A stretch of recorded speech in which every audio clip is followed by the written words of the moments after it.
E por que que isso me preocupa mais atualmente? Porque a gente tem um grande problema do ponto de vista jurídico, que é que as leis ou as regras, as regulamentações, geralmente acontecem depois que você implementa uma tecnologia, que você implementa um produto na sociedade, e a partir das consequências que esse produto gera, você gera regulação para evitar os pontos negativos, essas consequências negativas desse produto. Então a gente tem vários exemplos disso. Quando a gente não tinha nem tecnologia para avaliar isso, a gente fazia, por exemplo, as coisas na tentativa e fazia assim: ah, funcionou com uma pessoa, vai funcionar para todo mundo. A gente fez durante 200, não foi 20 anos, foram 200 anos, a gente fez sangria. Médicos pegavam e tiravam sangue dos pacientes para dizer assim: olha, vamos tirar a parte ruim e deixar o corpo produzir a parte nova para poder recuperar o corpo. E a gente fez isso por 200 anos achando que ia recuperar diversos tipos de doença. Se vocês olharem aí vídeos antigos, etc., menos de 50 anos atrás, 50 anos atrás, você ia achar médico indo na televisão e falando assim: ó, se você está com prisão de ventre, fuma uns 2 cigarrinhos que vai melhorar. Né? Ou seja, você tinha toda a indústria farmacêutica pagando, inclusive, a médicos para fazer pesquisas científicas para dizer que não fazia mal, que o cigarro não fazia mal, até que ficou provado por A mais B que o cigarro ele causa câncer de pulmão, principalmente, né? Sem falar outros cânceres como de bexiga. A relação parece esdrúxula, mas realmente ele tem uma interação muito forte com o câncer de bexiga e outros cânceres. Outra história relevante nisso vocês não sabem, mas alguns anos atrás, quase 100 anos atrás, quando a gente descobriu a radioatividade, existia bares radioativos, onde você ia para beber uma bebida que tinha uma pedra lá dentro que era o césio. Eram produtos radioativos, porque brilhava, aquele negócio azul, era como se fosse um neon da nossa geração, né?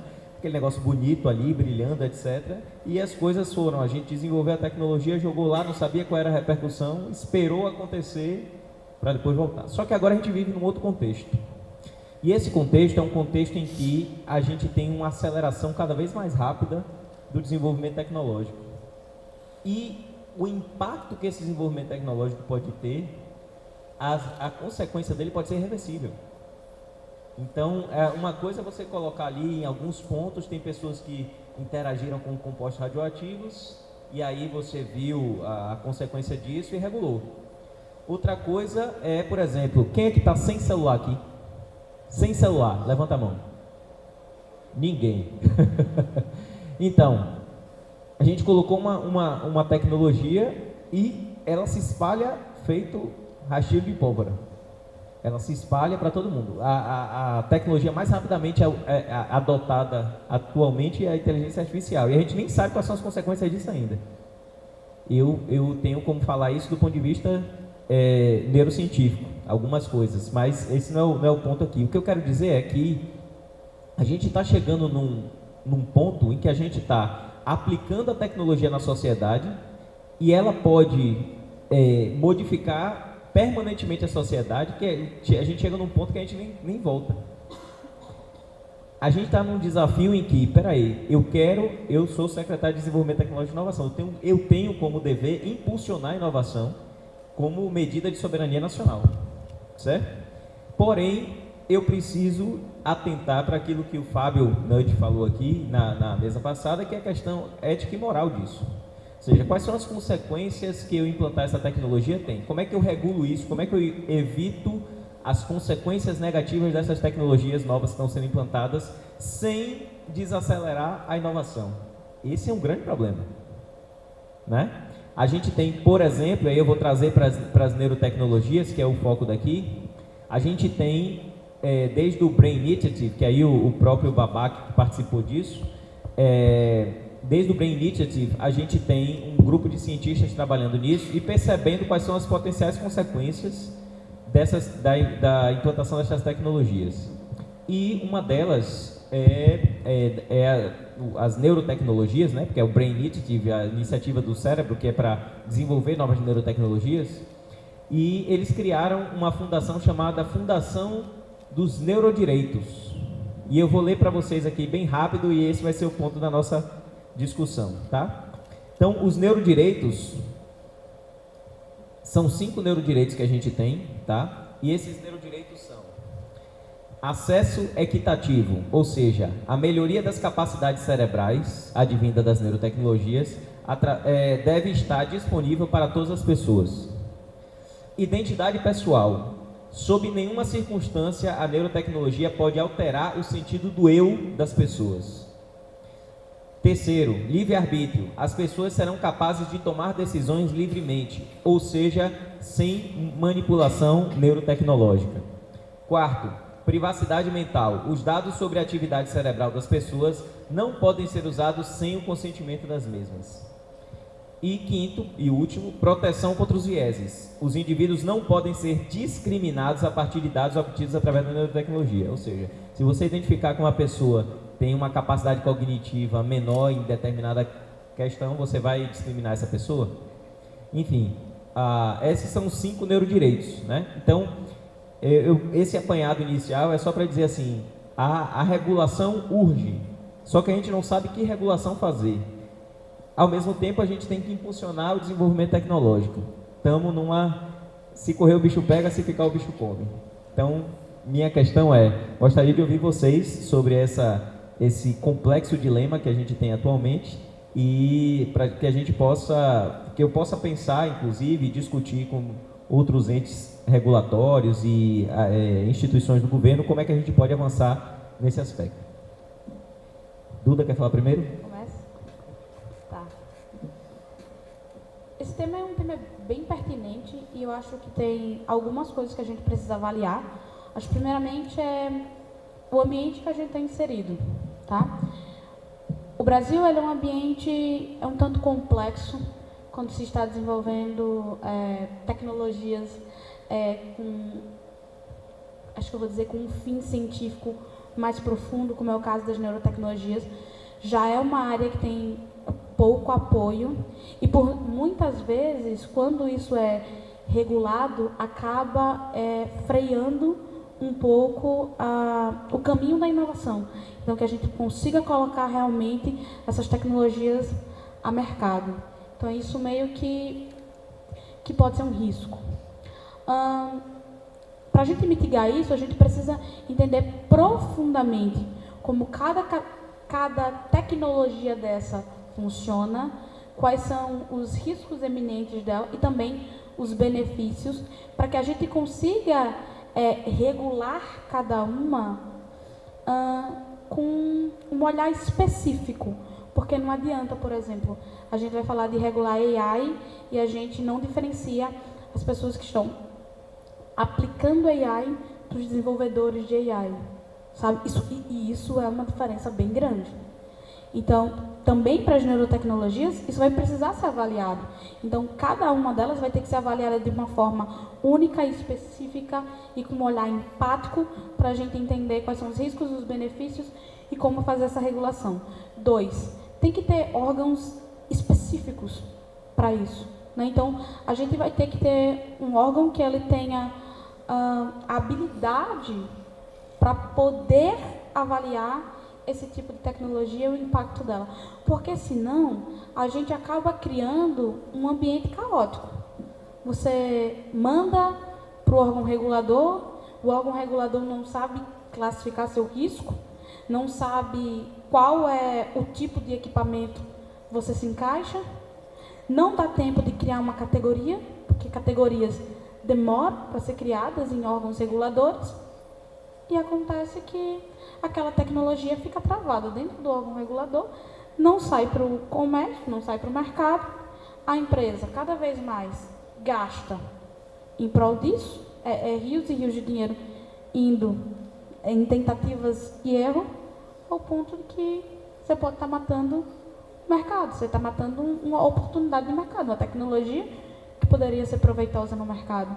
Então, a gente precisa ter órgãos preparados para realizar essas regulações. E não só isso. Falando um pouquinho também sobre neurodireitos, eu acho uma pauta muito interessante, muito importante para ser debatida. Eu acho que, inclusive, deveria se escutar os técnicos na hora de, enfim, de realmente iniciar esse processo, de colocar isso realmente como um ponto real. Deveria se falar com pessoas que estudam a área, pessoas que realmente estão aprofundadas dentro do tema, para que a gente consiga criar direitos, né, nesse caso neurodireitos, factíveis e que realmente sejam aplicáveis, sabe? Então, eu acho que esse processo de ouvir a parte técnica, entender como é que isso vai acabar chegando ou impactando a sociedade no geral. Então, eu acho que a gente ainda está bem no início desse processo. Acho que a gente está bem semente ainda, embrionários. Tem muito o que se fazer ainda, e eu acho que para a gente conseguir fazer isso de forma efetiva, a gente precisa juntar de alguma forma, eu sei que é meio complicado, mas a gente tem que unir as partes interessadas, então sociedade, os técnicos que têm conhecimento, né, os desenvolvedores, e também o governo, e eu até adicionaria o mercado. Entender como o mercado se comporta diante desse tipo de regulação, já que uma vez que o mercado também é uma força do Estado. Isso. Professor Misael, por favor. Boa tarde a todos. Eu tenho até uma apresentação a fazer aqui. Eu gosto assim de aproveitar esse momento para fazer um marketingzinho do laboratório que eu coordeno. Mas eu faço logo, eu vou fazer só um comentário com relação às novas tecnologias que surgem no mercado, né? Segundo a Anvisa, até o ano passado, cerca de 2.000 novos pedidos de inovação, de tecnologia, chegam na porta da Anvisa. Mas a Anvisa é um cartório somente. Ela só quer saber se você trouxe a documentação correta. Você fez os testes? Fiz. Ok. Eu vou mandar reproduzir seus testes no outro ambiente aqui para ver se está exatamente como você está dizendo. Se tiver, tudo bem, está aprovado. Agora, tecnologias em saúde não é só a regulação que é fundamental. Tem um negócio chamado economia. Economia, às vezes você tem uma medicação, um tratamento que custa 20 milhões, 20 bilhões, sei lá quanto, muito alto e é inviável de ser realizado. Isso é levado em consideração. É tanto que o Ministério da Saúde criou um comitê chamado CONITEC, você deve conhecer, tá certo? CONITEC, que avaliam, através da avaliação de tecnologias em saúde, esses novos dispositivos que chegam no mercado, verificando se economicamente é viável. Primeiro, isso também é avaliado, mas também, claro, não esquece de verificar os resultados e a eficácia do que está sendo colocado. Esses são 2 pontos principais. E com relação à regulação, isso é feito pela Anvisa, um órgão extremamente competente, técnicos extremamente competentes, apesar de ser muito novo. A Anvisa foi fundada em 99, diferente do FDA americano, que foi em 1898, 100 anos antes. Nós viemos 100 anos depois, um atraso de 100 anos, mas chegamos, tá certo? E é uma equipe técnica extremamente competente. Se você entregar documento, a gente viu aí durante a pandemia, os pedidos que tinham de vacina, muitas vezes chegava um pedido de vacina, a Anvisa analisava a documentação, como eu disse, é cartório, a Anvisa, analisava a documentação, olha, você não cumpriu, né, a quantidade de teste que tem que ser feito, né, as faixas etárias, etc. E tal. Então, eu vejo dessa forma, sabe? Eu acho que a regulação é importante, muito importante, né? Sem ela, ia ser um Deus nos acuda.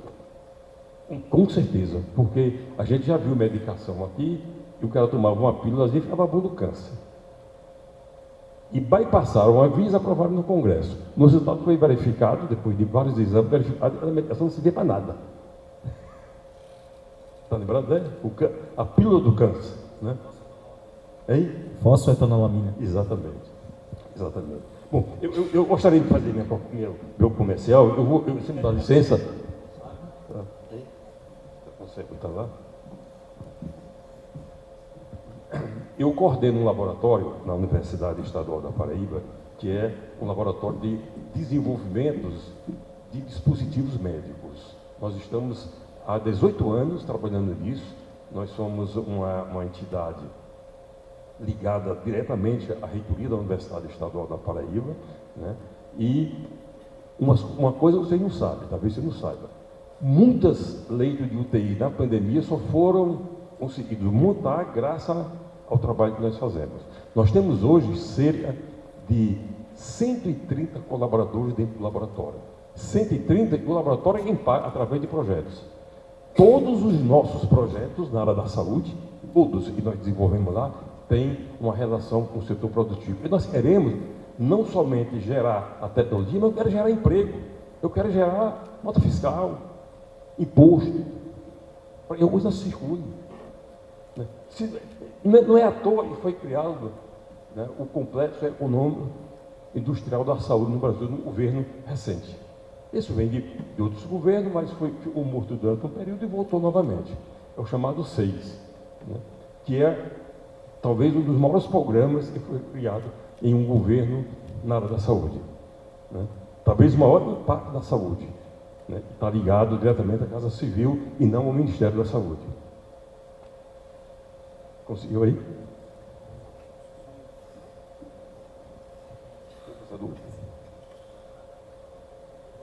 Ok, vou passar então para a Nádia aqui. Boa tarde a todos. Sou Nádia Oliveira, atualmente eu estou diretora do Parque Tecnológico da Paraíba e também sou pró-reitora de pós-graduação e pesquisa da Universidade Estadual da Paraíba. Esse ponto da regulação, especificamente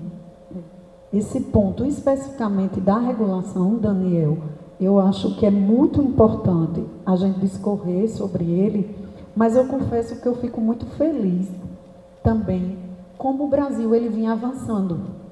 Eu acho que, principalmente para o desenvolvimento tecnológico na área da saúde, a gente vem conseguindo fazer com que as soluções, vamos ser bem honestos, no mundo todo, as soluções de incorporação de tecnologia da saúde, por todas as palestras que antecederam em todos os painéis, está muito claro que ele nasce na academia, ele nasce na pesquisa, ele nasce a inovação, ela nasce desse encontro. O mercado, ele apresenta, as pessoas, a sociedade apresenta a demanda que a gente tem para a área de saúde, que vai precisar ser incorporada, regulada, mas o que faz desenvolver novos produtos e soluções são os estudos in vitro, in vivo, em animais, e que vão chegar em humanos.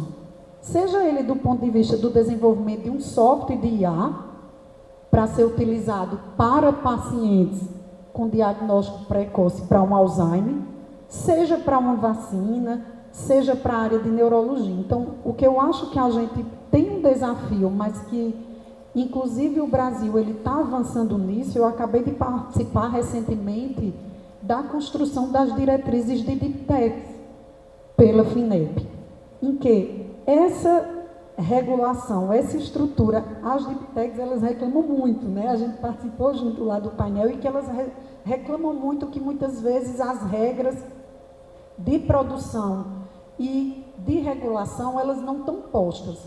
Mas no mundo todo elas não estão postas. O Brasil, a gente muitas vezes pode ter um delay, que a gente tem em algumas entregas, a gente tem um delay, por exemplo, quando teve um marco lá de manufatura aditiva para a saúde, o primeiro draft que saiu foi do FDA. A gente correu atrás e a Anvisa fez a conferência e regulou. Para a inteligência artificial também. A Europa acabou de fazer a regulação dela de inteligência artificial e a gente agora está com a pauta no Congresso da regulação da inteligência artificial.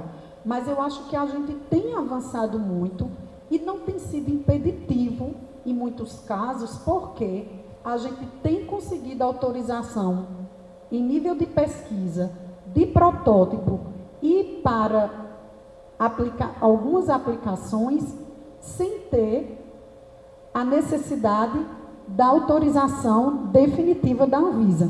Muitas vezes o peticionamento, a Anvisa eu acho que avançou também, quando hoje no peticionamento ela acata publicações científicas para corroborar com o seu pedido de petição. Então, assim, isso forçou também com que a indústria brasileira e com a indústria lá fora que quisesse ter registro de produto no Brasil, também tivesse baseado em evidência científica, porque às vezes o que acontecia era as empresas multinacionais que não faziam todo o processo correto de desenvolvimento tecnológico para incorporação na saúde, não conseguiam seu registro lá fora, nem no FDA, nem na certificação CE, nem muito menos na China, e vinha para o Brasil. Então, assim, a gente não pode ser um impeditivo de que o novo chegue, de que a inovação seja incorporada. Mas quando a gente fala em saúde, a gente não pode ser irresponsável e não ter o cuidado de que aquele produto e aquela nova tecnologia passe por todas as etapas que precisa ser feita de regulação e certificação. Outra coisa que eu acho que as universidades e os centros de tecnologia, e eu parabenizo o MCTI porque tem apoiado muito os centros de competência, a Anvisa, ela tem feito muita acreditação de laboratórios certificadores das universidades, dos institutos de tecnologia. Aqui em Campina Grande, por exemplo, a gente tem 2 laboratórios certificadores Anvisa, que é o NUTS, na área de certificação de software embarcado em equipamento médico, e a gente tem o CertBio, que é na área de biomateriais, que também certifica produtos e faz ensaios para empresas que queiram peticionar registro na Anvisa. Então, eu acho assim, o mundo que deu certo, né, que a gente diz assim, a Europa, os Estados Unidos e a China, ele já faz isso, essa correlação academia, mercado e governo, há muito tempo. Na verdade, eu fico feliz, assim, Daniel, dessa aproximação da gente ter, por exemplo, hoje o Parque Tecnológico aqui, professor Misael, coordenador de um laboratório dentro da universidade, que é uma unidade Embrapi, você que é GOV, que é Ministério, e a gente ter pessoas que estão produzindo para o mercado, profissionais clínicos que compreenderam que se a gente não tivesse sincronia dessa quadrihélice, que não é mais tríplice, porque a sociedade civil tem um papel importante nesse controle, a gente não vai alcançar. E assim, no Brasil a gente tem um desafio maior, porque a gente é um país continental com indicadores sociais sofridos. Então, principalmente para você que é governo, a gente não pode errar de onde investir. A gente tem que ser muito assertivo e trabalhar o marco legal de ciência e tecnologia nos trouxe essa possibilidade jurídica da gente, para essas situações, fazer encomenda tecnológica. E está tudo certo. Se o governo quer algo que seja eficiente, como o professor Misael bem disse, que a economicidade esteja posta e com eficácia, a gente vai ter que ter governo, a gente vai ter que ter academia desenvolvendo e a gente pode ter uma indústria, uma startup também envolvida. E nesse processo ganha a sociedade civil, que tem o seu recurso público, pago por imposto, bem aplicado para uma solução em que ele vai utilizar. Então, eu acho que, assim, eu confesso, agora tive recentemente em Portugal, que tem mesmo estando na Europa, tem um sistema muito, né, de desenvolvimento tecnológico, está num ranking muito parecido com o nosso. Né? Então, assim, quando você vê a Universidade de Aveiro, quando você vê a Universidade de Lisboa, quando você vê startups, parques tecnológicos, núcleo de tecnologia e governo com os fundos europeus trabalhando, é assim que ele tem conseguido solução de incorporação de tecnologia, e lá ele tem a regulação CE. Mas está todo mundo junto, à mesma mesa, discutindo todos esses fatores. Eu acho que a gente no Brasil está avançando muito, assim, a gente passou tempos difíceis, é fato, mas eu acho que a gente vem avançando muito, porque não dá para ter desenvolvimento tecnológico e regulação do que não se tem qualidade e eficácia. E dizer não também é um bom. Se o produto desenvolvido, nesse transcurso, ele não atendeu aos requisitos que a Anvisa, de forma extremamente criteriosa e responsável, diz que não tem que ter registro.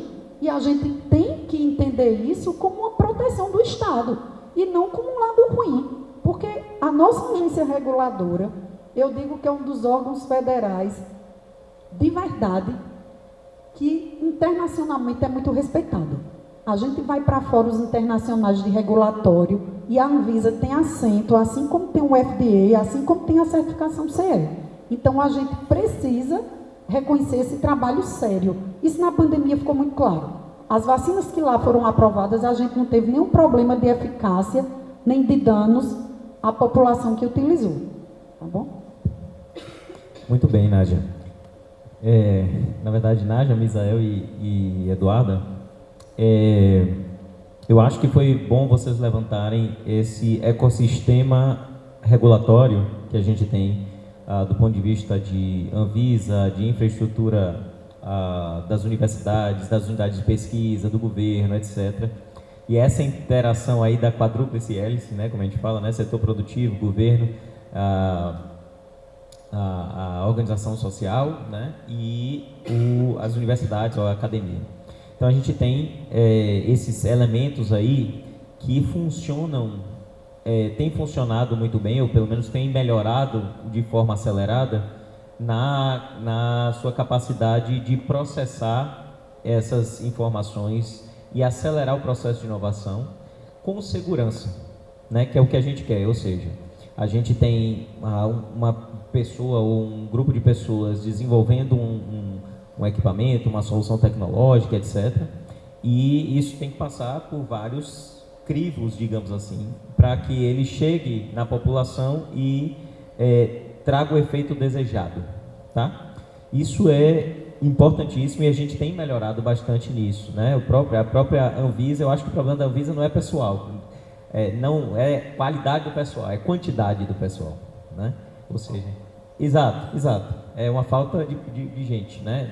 Não é quantitativo, não é qualitativo, é quantitativo. Então a gente tem poucas pessoas trabalhando na Anvisa que poderiam dar mais celeridade aos processos, etc. Talvez com a inteligência artificial, como a gente sempre fala, né? Pode acelerar algumas partes, etc. Mas é mais por aí.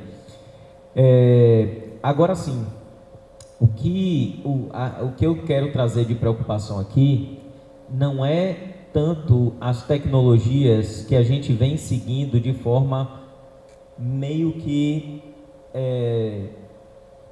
a gente tem uma capacidade de predição e de imaginar qual é o pipe, de colocar num pipeline bem bonitinho, de que vai passar por aqui, exatamente, que a gente vai chegar e fazer, vai começar a desenvolver, aí passa pela Anvisa, passa pelo Conitec, passa, enfim.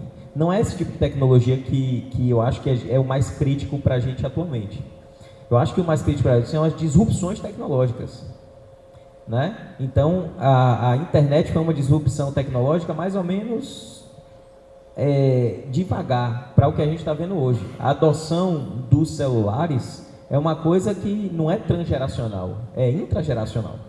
Então, eu estava entrando na faculdade de medicina, eu ganhei meu primeiro celular. Hoje em dia, ninguém mais... Eu era o único que tinha naquela época ali, porque meu pai veio de fora e trouxe para mim.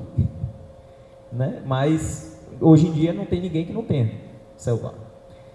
Inteligência artificial é uma coisa que a gente está adotando e está entrando na casa de todo mundo aqui, e a gente não sabe, não tem Anvisa, Conitec, não vai passar para Anvisa e Conitec para a gente avaliar. Está sendo implementado na sociedade, a gente não sabe quais são as consequências ainda e precisa ser regulado, ponto. Agora, a gente também precisa, a gente tem um plano brasileiro de inteligência artificial com previsão de 23 bilhões a serem aplicados no desenvolvimento dessas tecnologias, que vão nos colocar em soberania em relação aos outros países, etc. Beleza. Mas do ponto de vista social, quais são as implicações negativas disso? A gente não pode simplesmente entrar na panaceia e dizer, olha, a gente vai investir em inteligência artificial como todo mundo está investindo, porque a gente vai ser maravilhoso, etc. E a gente não avalia do ponto de vista negativo o que é que isso acontece. Tipo, por ser neurocientista, eu fiquei muito atento a essa questão, e isso que o Babak falou aqui, da pesquisa do MIT, eu já estava falando há 3 anos atrás. E sob pressão ficamos mais fortes. Uma coisa forte. Por que é que a gente toma vacina? A gente estressa o sistema imunológico para ele ficar mais forte. Por que é que a gente levanta peso? A gente está estressando os nossos músculos para ficar mais forte. Por que é que aquele pessoal lá de Taiwan que luta Muay Thai fica chutando bambu para poder fazer microfissura no osso e quando recuperar mais forte?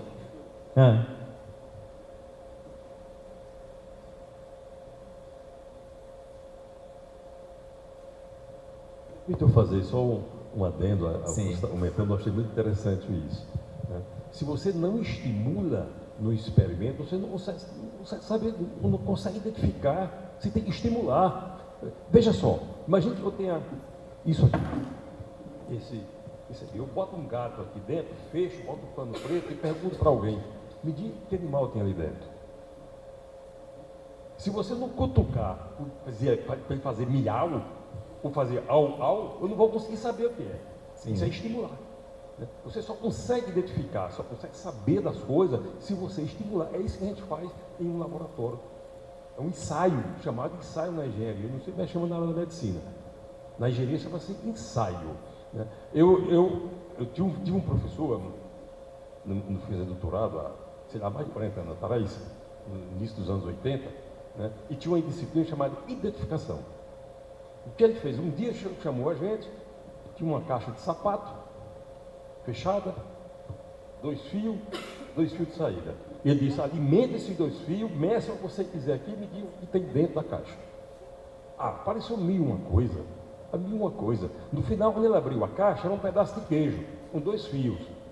Tá certo? Mas ele inventou mil uma coisa, para que você pudesse identificar. Então, se você não estimula, não faz o ensaio, na vida tudo é assim. Já percebeu isso? Bom, muito bom, muito bom. E é nessa perspectiva que eu estou querendo falar, porque assim, a gente está falando de IA, que é uma onda tecnológica e que tem consequências que a gente nem está avaliando ainda muito bem, nem sabe como regular. Aí vai chegar uma outra onda tecnológica, que é a neurotecnologia, que é outra disrupção tecnológica, que é a nossa capacidade de comunicar diretamente com o nosso cérebro e as máquinas. A gente não sabe quais são direito as consequências que isso vai ter, né? Por mais que esses neurodireitos tenham sido feitos por pessoas técnicas, né? O líder disso é o Rafael Yuste, que é um dos maiores neurocientistas que a gente tem no mundo hoje, né? Mas, porém, a gente não sabe muito bem quais são as implicações práticas que isso vai ter e o pior, pode ser muito tarde quando a gente pensar em regular. Então, esse é que é um desafio. O que está posto da questão da Anvisa, Conitec, etc., para equipamentos médicos é uma coisa que é realmente bem importante e a gente está otimizando. Mas tem tecnologias que fogem a esse pipeline, a essa sequência de atividades. E como muito bem falou o Dr. Misael, a gente precisa experimentar, mas não no ambiente relevante primeiro. Né? Ambiente relevante é TRL 7 para cima. Né? Então, a gente tem que fazer em ambiente experimental, etc., para evitar que chegue nisso. Só que essas tecnologias já estão sendo colocadas aí para todo mundo utilizar. Né? Então, é nessa perspectiva que eu acho que é importante. Doutora Nádia, por favor. Deixa eu só... Isso que você falou, eu acho que é um desafio que eu vou te dizer. A gente sabe que a China está um pouquinho, né, para a gente ser eufêmico, à frente da gente nisso. E como é que a gente vai conseguir, Daniel? Honestamente, eu vou dizer assim, o que eu percebo, assim como a gente hoje teve a IA, que está dentro da 4ª revolução industrial, um dia a gente já teve as coisas que eram manuais e foram ser mecânicas, um dia a gente teve a evolução do que era mecânico para ser elétrico, a gente teve a automação e a transformação digital.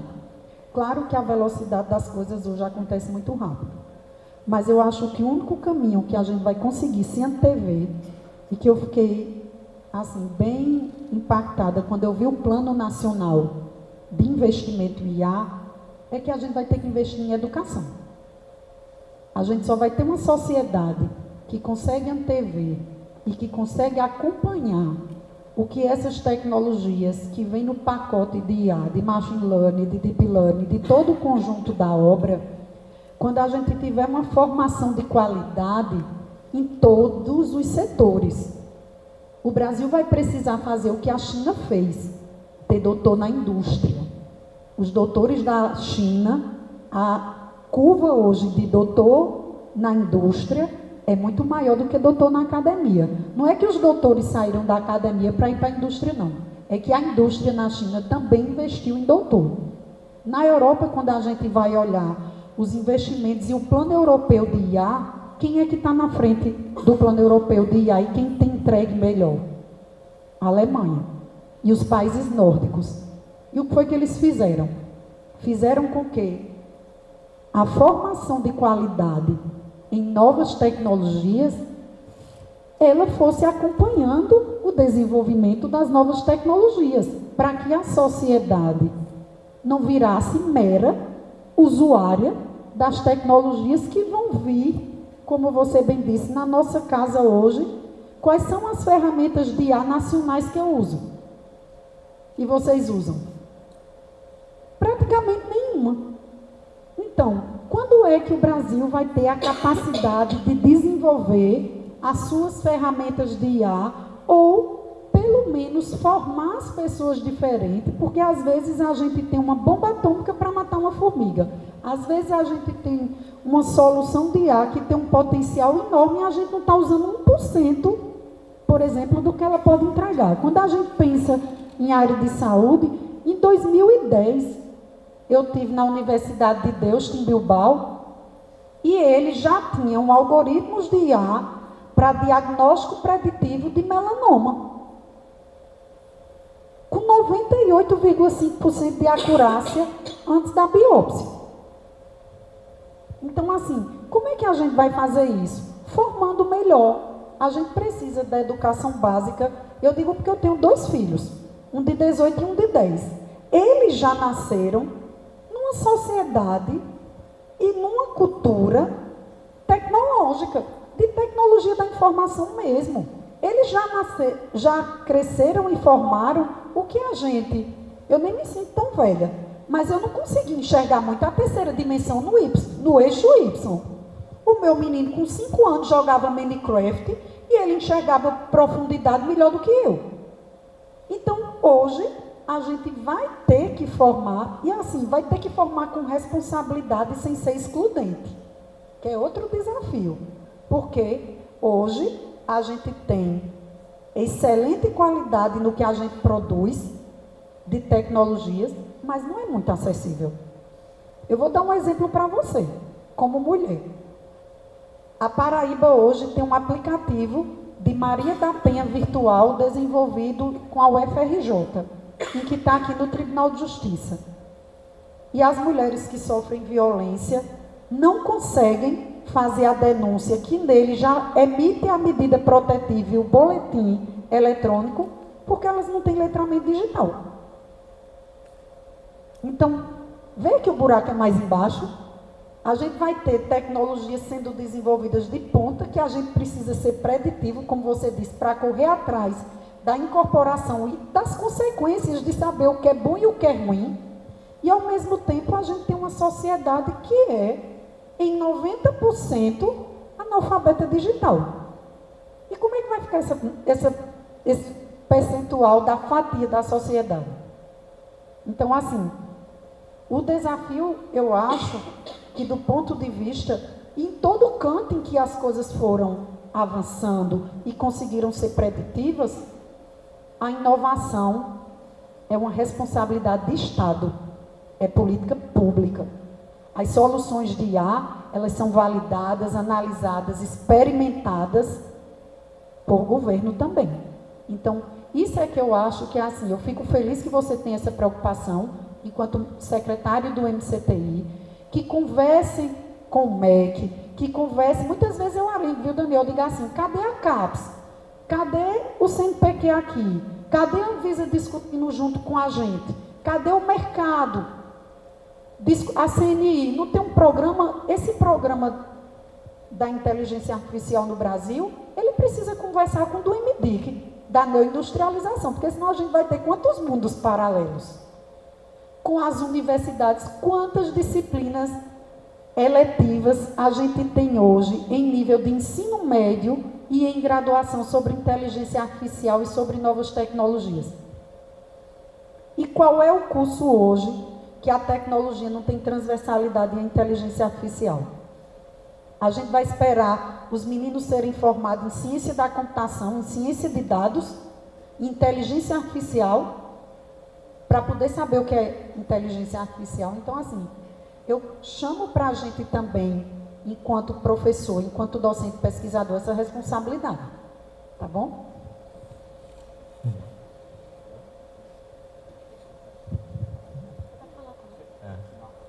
Vamos lá, professor Misael, fala por último para fazer sua apresentação. Eu gostei do ponto que a professora trouxe. Eu acho que a gente também tem que lembrar de uma coisa que hoje a gente não vê usando tecnologia de ponta nacional porque falta investimento dentro das instituições que fazem tecnologia de ponta nacional. Coisa que eu mais escuto dentro da minha empresa é: você precisa ir embora para os Estados Unidos. Não faz sentido ter uma empresa brasileira. Brasileiro é feito para comprar dos Estados Unidos, não para vender para americano. Isso não é uma realidade minha, é uma realidade de todas as outras deep techs no Brasil. A partir do momento que ela passa pela avaliação, ótima tese, e essa tese tem que ir embora daqui. Ela precisa ir para a Suíça, para a Alemanha, Estados Unidos, China, Japão, Coreia do Sul. E nunca a resposta é: deixa ela aqui no Brasil. Porque aqui no Brasil ela vai morrer. Ninguém investe nisso aqui. Isso não é mercado para tecnologia complexa. Aí sabe o que acontece? A gente vai para a Europa, a gente vai para os Estados Unidos, a gente passa pelo processo de americanização, que se fala. E sabe o que acontece? O nosso valuation, o valor do mercado, vai lá para cima. Se torna uma tese global, escalável, rentável, uma disrupção, uma big thing, uma grande coisa, uma grande ideia. Mas uma grande ideia que precisava ser americanizada. Ou seja, é porque no ambiente interno não se teve investimento para se tornar uma big thing aqui. Por isso você tem vários exemplos de grandes empresas lá do Vale do Silício. Quando você vai buscar entre os fundadores, o fundador é carioca. Mas essa empresa americana e o fundador é carioca? Ah não, deixa eu ver se eu estou entendendo. Ele nasceu em São Paulo? Mas a empresa dele é uma grande empresa americana? Sim, porque a gente precisa passar pelo processo de americanização. É isso que acontece com as deep techs brasileiras. E eu estou sendo aqui muito realista. Essa é a realidade. A gente vem dos laboratórios, a gente estuda, cria uma tese, abre uma empresa, vai ao mercado e a primeira coisa que falam é: a partir de agora, tudo que se envolve dessa empresa tem que ser em inglês, porque essa tese é global. A segunda onda vem: pronto, a partir de agora, você é um empreendedor americano. E a terceira onda é: a sua empresa é americana, com uma tese global, e você está aqui como uma força da economia americana. Porque aqui dentro não se tem investimento.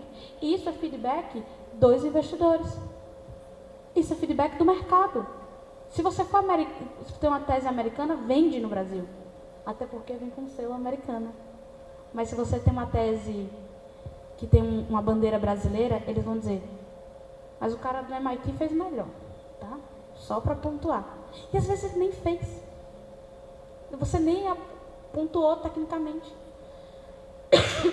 Mas essa necessidade de achar que a coisa feita no Brasil é de uma qualidade inferior nos persegue diante anos e anos. E eu acho que para a gente ser mais pragmático ainda, nesse ponto de regulação, eu acho que precisa ter um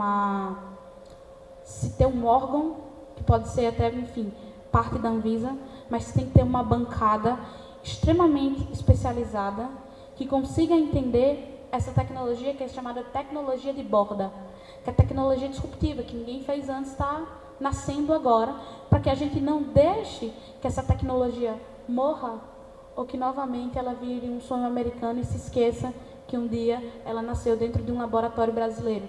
Porque várias coisas globais hoje no mundo nasceram dentro de algum laboratório brasileiro, mas que está sendo vendido como um sonho europeu, como um sonho americano ou como um sonho asiático. Isso é uma coisa para a gente refletir, o apoio que a gente está dando de forma efetiva para os nossos cientistas, para os nossos empreendedores. Acho que o sistema está muito hostil, coloca você muito para fora, vira-se quase uma corrida para o visto. Tira o visto, tira o visto, tira o visto, sai, tira o visto, sai. Eu já ouvi feedback que era, coloca o seu produto debaixo do braço e vai embora. E aí, pessoal, eu fui. E foi lá que eu consegui investimento. Vocês acreditam? Porque eu bati na porta de vários fundos de investimento brasileiro, de várias instituições, não só fundos, mas enfim, não só no mercado, tentei de todas as formas. Minhas portas estavam fechadas para a tecnologia de borda aqui no Brasil. Então é isso que tem que mudar. E eu acho que o mercado, ele entende. A situação do mercado está arriscada para comprar risco de uma tecnologia de borda. Por isso que tem que começar com o governo apoiando, para mitigar o risco e esse produto ele ficar com um risco menor para que ele consiga investimento do mercado. Aí você consegue deixar essa empresa como uma empresa brasileira e não gerar capital para outro país. É isso. Professor.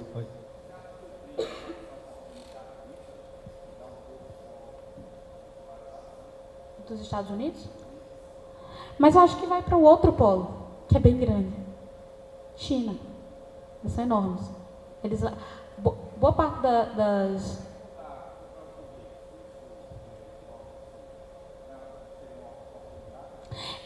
de parceria, mas novamente essa empresa vai acabar indo para esse outro país.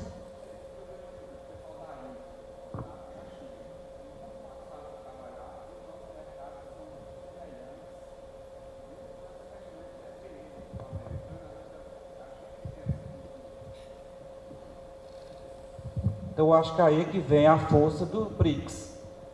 Eu dou um exemplo, eu gosto de rock, né? A banda Sepultura, ela fez isso no passado, pegou o disco, foi lá para Roadrunner e cresceu mundialmente. Então, no ponto de vista da saúde, de tal inovação, trouxe aqui os indianos, a gente vê que são pessoas que falam nível a nível com a gente, não precisa a gente estar pedindo bater porta americana, não. Com certeza a gente encontra muitas portas abertas na Índia, China, Brasil. China, para você cooperar com eles, você precisa estar dentro da China. Você vai ter que passar... Índia é uma oportunidade, não sei, eu não entendo. Muito provavelmente ele também vai pedir... É porque assim, o país que investe o dinheiro, pensa com a cabeça do investidor. Eu coloco o meu dinheiro, logo eu quero que o dinheiro circule dentro do ambiente onde eu estou, dentro do meu país e escale globalmente. Essa é a lógica, né? Se eu estou apoiando com dinheiro, eu preciso que a vontade é que isso seja meu. Então, se você vai com muitos investidores indianos, muito provavelmente ele vai pedir para você ter parte disso acontecendo na Índia. E aí sim, você pode globalizar, vender para os Estados Unidos, para a China e afim, mas eles sempre pedem para você ter parte dentro daquele país, ou pelo menos algum tipo de associação com eles, algum tipo de conexão. Mas sim, pode ser uma grande oportunidade mercadológica para ter parceiro comercial, parceiro tecnológico, de supply, né, de fornecimento e tudo mais. É uma grande oportunidade, mas eu ainda acho que o Brasil precisa fazer o dever de casa de apoiar dentro de casa. Não esperar que isso vá embora porque não teve investimento. Por exemplo, tem verba para investir em AI. Ótimo, coloque parte disso dentro dos projetos que estão fazendo tecnologia de borda com AI, tem vários. que estão sem conseguir captar dentro do mercado, porque são de borda demais para o mercado. Eles precisam de prova. Prova, não só a prova técnica, clínica, mas social, que muitas vezes acaba não tendo verba para fazer isso, porque tudo isso custa dinheiro. Resumindo, não é mudar a rédea, quem está segurando a rédea, né? É tirar a rédea do cavalo e deixar correr livre. Mas, professor Misael, por favor. Nós já estamos bastante avançados na hora, né? É porque a conversa está boa. Eu ia fazer uma apresentação, mas vou deixar só uma curiosidade para vocês. Depois a gente faz a apresentação. Próximo evento. Na próxima evento. Mas eu só vou fazer um destaque com relação à tecnologia já emergente, e é o tema da conversa aqui. Tecnologia emergente, né? As tecnologias sempre que surgem provocam um certo choque. Vocês imaginam o seguinte, como é que era no início do século passado sem um motor elétrico? Para lavar a roupa tinha que ter a lavadeira. Para fazer aquela vitamina de banana que você faz de manhã, Daniel, não tinha um liquidificador. Na indústria, a força motriz era animal ou humano. E se empregava na indústria em cuidasse. O capataz cuidava das pessoas para mandar trabalhar mais, ou quem cuidava dos cavalos para puxar a roda. Com o advento do motor elétrico, tudo isso sumiu, provocou um choque. A mesma coisa está acontecendo agora. E a sociedade se adaptou. Está acontecendo agora, com essas inovações tecnológicas das inteligências artificiais e tal.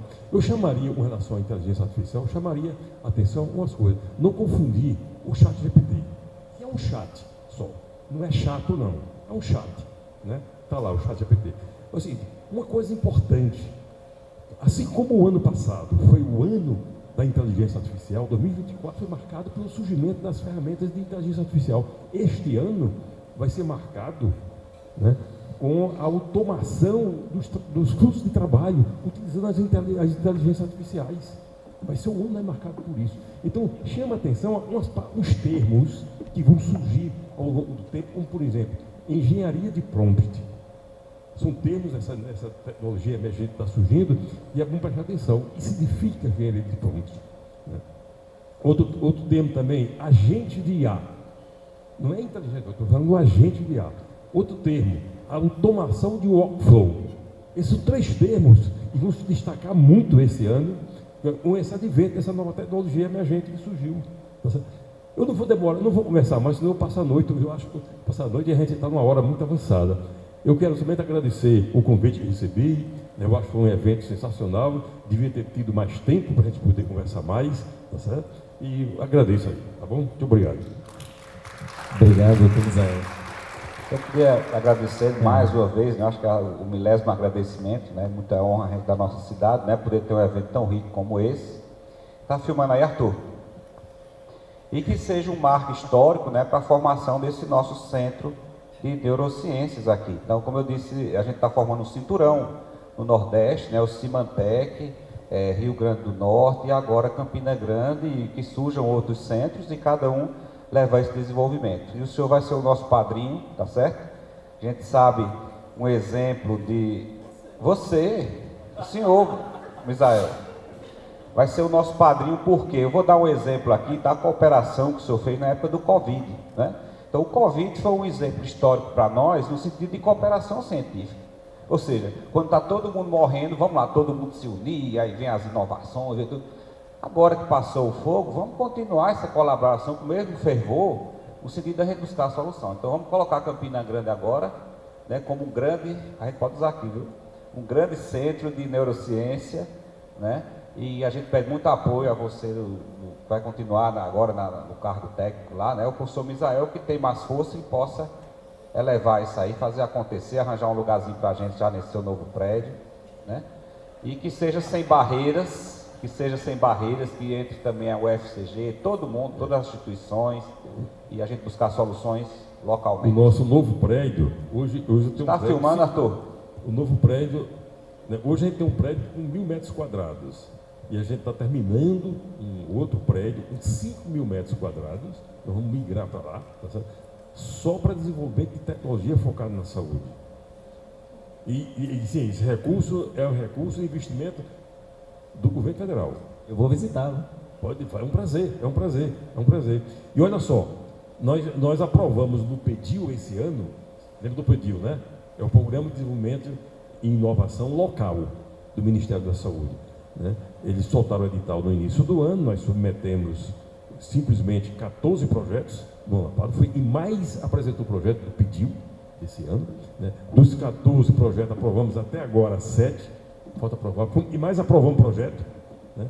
O recurso, não sei se vai ter recurso suficiente no Ministério da Saúde, mas o recurso que nós aprovamos em projeto do PEDIL dá mais de 100 milhões de reais. Mais de 100 milhões. Não sei se vamos conseguir. Se vai ter o financeiro. Se vai ter o financeiro, mas foi aprovado, foi. Nós cumprimos todas as metas. Hein? Vamos conversar com a Haddad lá. Então tá. Vamos encerrar. Eu queria convidar todo mundo para vir aqui no palco, para a gente fazer uma foto, tá certo? Encerramento.